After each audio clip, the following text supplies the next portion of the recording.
학교의 졸업식이 진행되고 있는 가운데 고난을 이긴 졸업생들의 감동적인 사연이 전해지고 있습니다. 학업을 마친 졸업생들은 세상으로의 힘찬 도약을 다짐했습니다. 전국 기독교 학교 대회가 오는 21일 영락교회에서 열립니다. 독립운동을 주도했던 기독교 학교들의 역할을 돌아보고 기독교 학교의 긍지와 기독교 사학의 정체성을 회복한다는 취지입니다.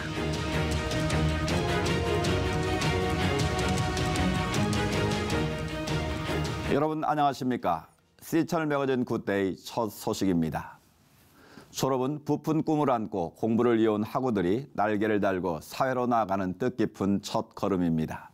신학대학교에서도 졸업식이 이어지며 한국교회를 이끌어 나갈 예비 목회자들이 탄생하고 있는데요.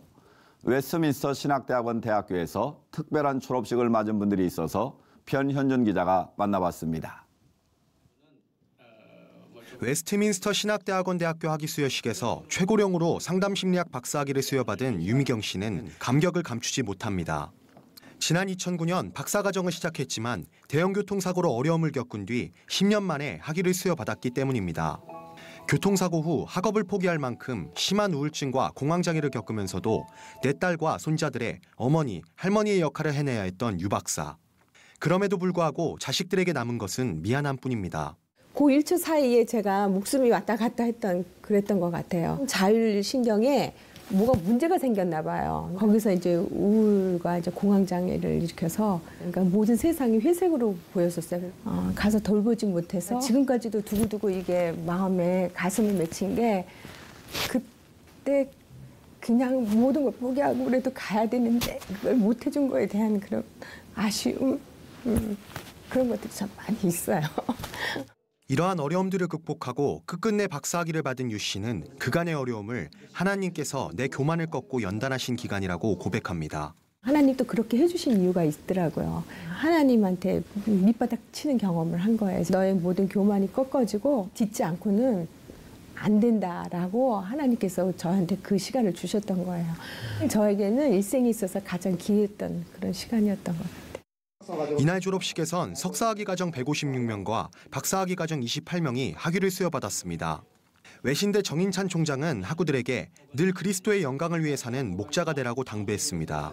졸업장이 명예보다는 멍해로 생각하고 어려워도 늘 그리스도의 영광을 위해서 산다면 나중에는 큰 영광으로 나타나게 될 것이고 자기 이익을 위해서 안 살고 하나님의 영광을 위하여 또 어려움이 있어도 포기하지 않고 늘 앞으로 전진해 나가는 졸업생들 되기를 기원합니다.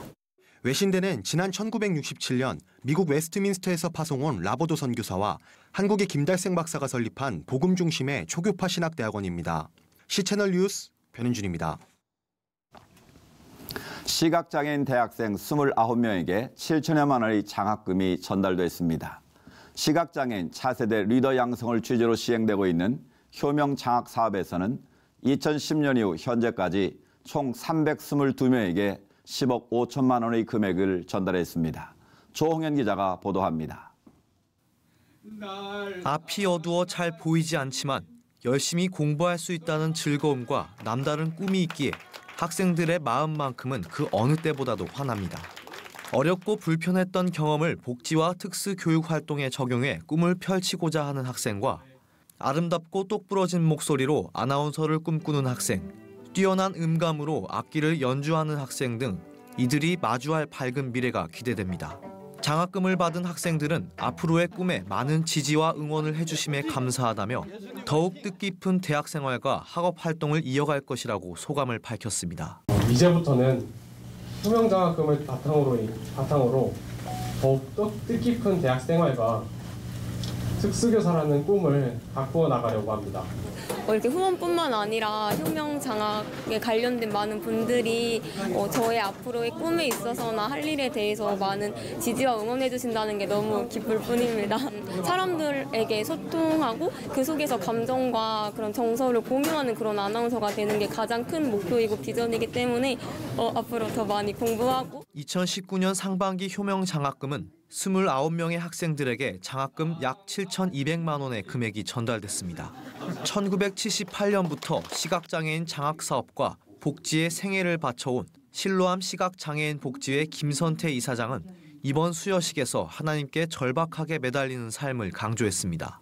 김 이사장은 절박한 신념과 뜻을 가지면 못할 것이 없다며 하나님 앞에 믿음을 보여 매달리고 앞으로 시각장애인들의 세계에 희망의 등불이 되어달라고 당부했습니다. 여러분들 이제 졸업한 이들이나 또 앞으로 공부하는 이들 그저 하나님 믿는 믿음을 가지고 절박하게 믿음을 가지고 기도해서 여러분 아무쪼록 우리 인생길이 말이죠 성공하고 또 대한민국을 새롭게 시각장애를 인식을 변화시키고 또 우리 시각장애인들의 세계에 여러분들 희망의 그런 등불이 다 되어주시기를 주의 이름으로 축복하며 축원합니다. 학업 성적이 좋고 인성과 품성이 반듯한 시각장애인을 발굴해 이들에게 날개를 달아주고 있는 효명장학 사업. 섬기는 이들의 나눔과 봉사에 앞으로 더욱 큰 열매가 맺혀지길 기대해 봅니다. C채널 뉴스 조홍현입니다. 이어서 그 밖의 교계 소식 박예명 아나운서가 전해드립니다. 한국 순교자의 소리는 중국 이른비 언약교회 왕이 목사가 중국 기독교 박해 상황을 반대하기 위해 작성한 종교의 자유 선언서에 대해 한국교회 목회자와 지도자들이 서명운동으로 동참해 줄 것을 촉구했습니다. 한국 순교자의 소리 에릭 폴리 대표는 이른비 언약교회 왕이 목사를 비롯한 다수 중국교회 지도자들이 현재 감금돼 아무런 변호도 받지 못한 채 어려움을 당하고 있다며 중국 교회가 핍박받는 상황이 반드시 해결되도록 한국과 전 세계가 반응하고 도와야 한다고 주장했습니다. 439명의 중국 목회자들로부터 시작된 종교의 자유 선언서 서명운동은 한국과 호주, 핀란드 등 전 세계적으로 총 43,900명의 서명을 목표로 진행되며 3월까지 chinaDeclaration.com 웹사이트를 통해 서명을 진행할 수 있습니다. 대한예수교장로회 합동총회는 앞으로 다가올 한반도 평화 시대를 준비하자는 취지로 제1회 통일포럼을 개최했습니다. 정세현 전 통일부 장관과 태영호 전 영국주재 북한공사 등이 참석한 포럼에서 참석자들은 한반도 평화를 위해서는 남북 간 경제 공동체를 이루는 것이 선행돼야 한다며 미국과 중국, 일본의 주도권을 빼앗겨선 안 된다고 입을 모았습니다. 포럼에 앞서 예배 설교를 전한 예장합동 이승희 총회장은 한국교회가 기도를 통해 통일운동에 앞장서야 할 것이라고 당부했습니다. 장로회 신학대학교 제112회 전기 학위 수여식이 장신대 한경직 기념 예배당에서 열렸습니다. 장신대는 신학과, 기독교 교육과 등 학부 졸업생 143명과 신학대학원 졸업자 320명에게 학위를 수여했습니다. 총신대학교도 2018년도 학위 수여식을 통해 신학과 84명을 포함한 대학생 400여 명과 대학원생 200여 명 등에게 학위를 수여했습니다. 백석대학교가 미국 괌 해외 취업으로 졸업식에 참석하지 못하는 졸업생 26명을 대상으로 찾아가는 졸업식을 개최했습니다. 졸업식에서 인사말을 전한 호텔 경영학 전공 하수연 씨는 4년간 대학에서 배운 지식을 응용해 괌에서 즐겁게 일하고 있다며 사회에서 특별한 존재가 되도록 감사한 마음과 성실함을 잃지 않기 위해 노력하겠다고 밝혔습니다. 일반적인 졸업식이랑은 달리 가족들도 없고 친한 친구들도 없지만 같이 일하는 동료들이랑 높으신 분들이 와주셔서 함께 졸업을 축하해 주시니까 평생에서 잊지 못할 졸업식이 될 것 같습니다. 장택현 백석대 대학혁신위원장은 여러분은 호텔리어이지만 각자가 대한민국을 대표하는 외교관이라며 출발점에선 여러분이 열정을 가지고 더욱 노력한다면 빛나는 인생을 만들어갈 수 있을 것이라고 응원했습니다. 백석대는 이날 오후 괌 한인회와 업무 협약을 체결하고 매년 증가하고 있는 백석대 졸업생의 현지 적응과 안전사고 대응 등에서 도움을 받기로 했습니다. 백석대는 앞으로 괌 한인회에서 주관하는 각종 봉사와 한국문화 캠페인 등에 동참할 예정입니다.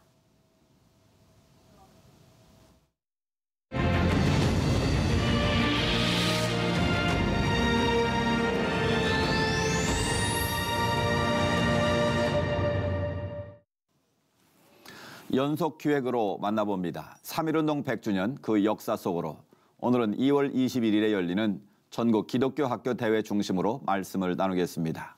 숭실대학교 함승수 교수님 스튜디오에 모셨습니다. 교수님 안녕하십니까? 네, 반갑습니다. 함승수입니다. 반갑습니다.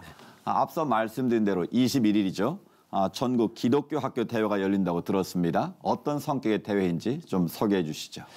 네, 전국 기독교 학교 대회는 3.1운동 100주년을 맞이해서 전국에 있는 기독교 학교 선생님들과 함께 모여서 기독교 학교의 역사, 기독교 학교의 긍지를 찾는 그런 성격의 대회라고 할 수 있겠습니다. 네. 특별히 3.1운동에 직접적으로 참여했던 경신, 배재, 보성, 이화, 정신여고의 학생들, 선생님들뿐만 아니라 오늘날 영락, 대광, 명지학원 같은 기독교 학교들의 선생님들이 모여서 함께 대회를 열 계획이 있습니다.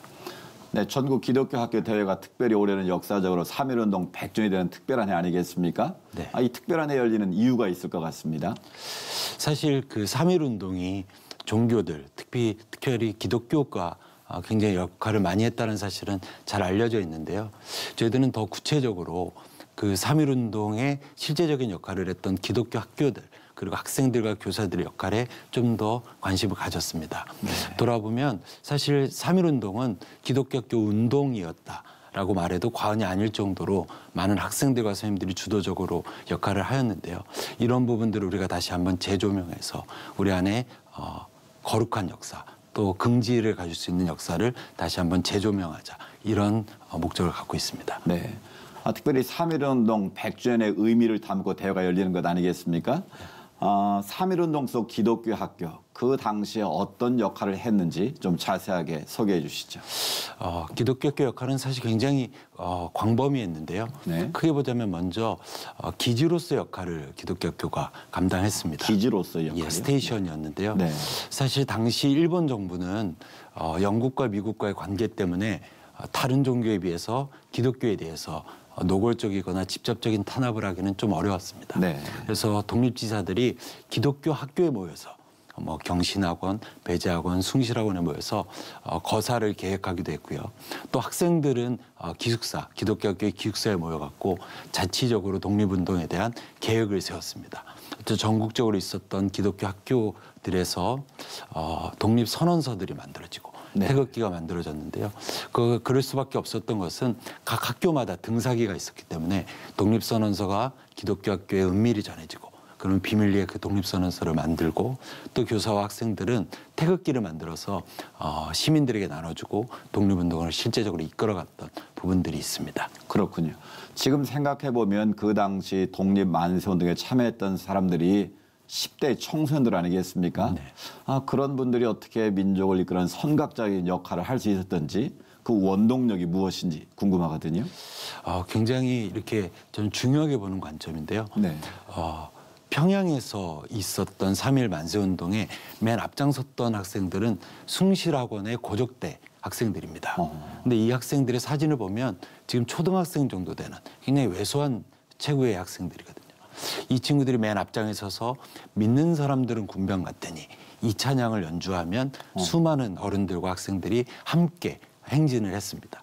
만약에 일본 군경들이 무력으로 진압했으면 가장 먼저 타격을 입을 것이 바로 그 학생들이었어요. 그러면 그 당시에 독립운동에 참여했던 기독교 학교의 수가 궁금하거든요. 예, 당시에 전국적으로 기독교 학교들이 있었는데요. 그럴 수 있었던 것은 선교사님들과 토착교회들이 교회를 세우고 그 교회는 학교를 세우는 운동들을 했습니다. 1교회 1학교 운동이라고 할 수 있는데요. 그렇게 세워진 학교가 한 연구에 의하면 823개 정도였다. 사실 숫자로 확인된 그리고 인가된 학교의 하나이기 때문에 확인되지 않은, 또 인가가 되지 않은 학교까지 생각한다면 기독교 학교의 수는 훨씬 더 많았으리라고 저희들은 추측하고 네. 있습니다. 당시 기독사학들이 독립운동도 주도했지만 일제의 그 신사참배 반대를 위해서 자진 폐교도 하지 않았습니까? 예. 그 중심에 숭실학교가 있었죠. 네. 1919년도를 기점으로 해갖고 일본이 무단 통치에서 문화 통치로 바꾸는 것은 잘 알려진 사실입니다. 네. 그러면서 가장 먼저 했던 것이 사립학교, 기독교 학교에 대한 탄압입니다. 사립학교 개정을 해요. 사립학교 규칙을 개정해서 종교교육, 또 종교활동, 기독교 교육을 아예 불가능하게 했죠. 네. 그러자 기독교 학교들은 계속 반발하였습니다. 그러자 조선말을 사용하지 못하게 하고, 또 창씨를 개명하게 하고, 그리고 신사참배를 강요하자 기독교 학교들이 집단적으로 반발했습니다. 네. 총독부는 이에 엄중한 경고를 내리고 특별한 감시를 계속 명령하죠. 그럼에도 불구하고 기독교 학교들이 뜻을 굽히지 않자 급기야는 교장들을 파면하기 시작합니다. 교장들을 파면하고 1935년도에는 대대적인 신사참배를 강요합니다. 그래서 1936년도에는 숭실학교는 기독교 교육을 할 수 없다면 또 우리의 기독교 신앙에 반하는 교육을 해야 된다면 이 학교에 졸린 목적이 있을 수 없다. 그래서 자진 폐교하고 숭의학교와 함께 폐교하는 역사를 가지고 있습니다. 그 당시에 사립학교의 수를 보면 1910년도에 한 2천여 개에 되는 사립학교가 있었던 것으로 보이는데요. 1919년도를 지나면서 사립학교 수가 690개로 줄어듭니다. 그래서 한 1,300여 개가 되는 사립학교가 사라지거나 폐교하는 역사가 있었습니다. 숭실학교는 우리나라 최초의 사학으로 알려져 있지 않습니까? 지금 현재 숭실학교는 그 역사성을 계상해서 많은 노력을 하고 있다고 들었는데 어떤 노력들을 하고 있는지요? 숭실학교는 자진 폐교한 이 자랑스러운 역사를 우리 학생들에게 끊임없이 가르치고 있습니다. 그리고 우리가 그렇게 자진 폐교할 수밖에 없었던 이유를 학생들과 우리 모든 교직원들이 함께 이해하고 있고요. 기독교 박물관들을 통해서 학생들이 이것을 자연스럽게 접하고 그것을 볼 수 있도록 교육할 뿐만 아니라 평양의 숭실을 재건할 수 있도록 현재 아주 열심히 노력하고 있습니다. 더 중요한 것은 그 당시의 역사를 기억하는 것에 그치는 것이 아니라 통일을 선도하는 이 통일선도대학으로서 숭실대학교가 가야 하는 것도 민족정신, 이 독립의 정신의 일환으로 학생들에게 가르치는 것이라 할 수 있겠습니다. 학교 내에도 박물관도 있고 그런 것 같아요. 기독교 박물관이 있습니다. 기독교 박물관 있습니다. 말씀을 듣다 보니까 그 당시 기독교 사학들이 독립운동뿐만 아니라 민족을 이끌어가는 선각자 역할을 하지 않았습니까? 이에 반해서 요즘 우리 기독교 사학들의 모습들이 좀 비교가 되는데 어떻습니까? 사실 어려운 부분이 비슷한 부분이 있습니다. 당시 일제 총독부도 사립학교 규칙을 개정해서 종교 수업, 종교 활동, 기독교 교육을 아예 원천적으로 못하게 하였습니다.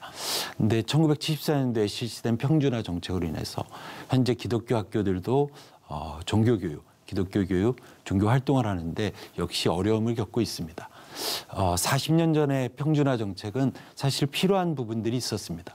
하지만 이제 40년 전 지난 오늘날에는 건화 기념에 따라 다양한 교육이 일어날 수 있도록 평준화 정책은 좀 수정되어야 하는데 여전히 그대로 자리를 잡고 있기 때문에 기독교 학교들이 건화 기념에 따라서 교육할 수 있는 외적인 환경이 원천적으로 막혀 있다.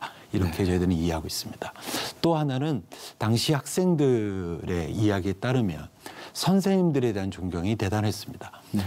교육 교재가 훌륭했던 것도 아니고 교육 환경이 훌륭했던 것도 아니지만 선생님들은 본인들이 믿는 것과 가르치는 것과 삶이 분리되지 않았던 정말로 참 스승이었습니다. 오늘날 우리 선생님들께서도 가르치는 것과 믿는 것 그리고 삶이 일치된다면 그 무엇보다도 강력한 학생들에게 교육이 될 수 있지 않을까 이런 생각들을 합니다. 이번 대회를 통해서 참여한 모든 교사들이 100여 년 전에 그 기독교 사학의 정신을 한번 되돌아보고 또 성찰한 기회가 됐으면 참 좋을 것 같고요. 또 이런 운동들, 이런 우리 좋은 정신들이 이 사회 전반에도 좀 알려졌으면 좋겠다라는 생각이 드는데요. 어떻습니까? 네, 사실 기독교 학교의 역할이 많이 알려지지 않은 것이 사실입니다.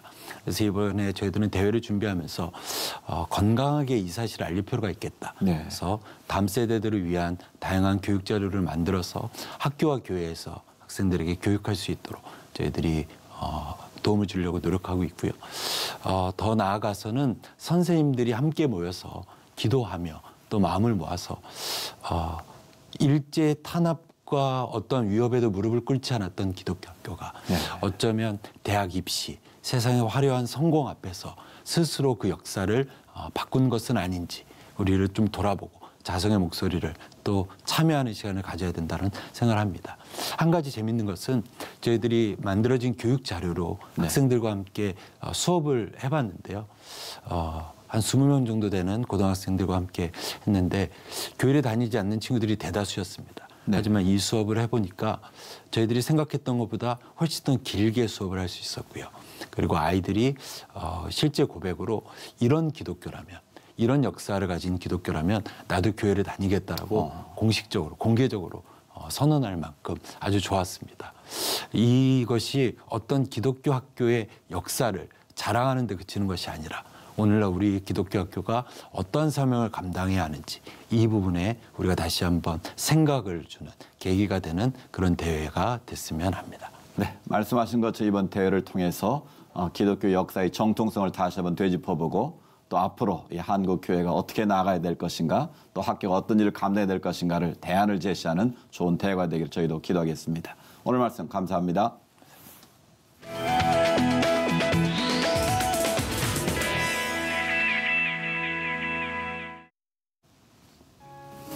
초중고등학교에 이어 대학교 졸업식이 한창입니다.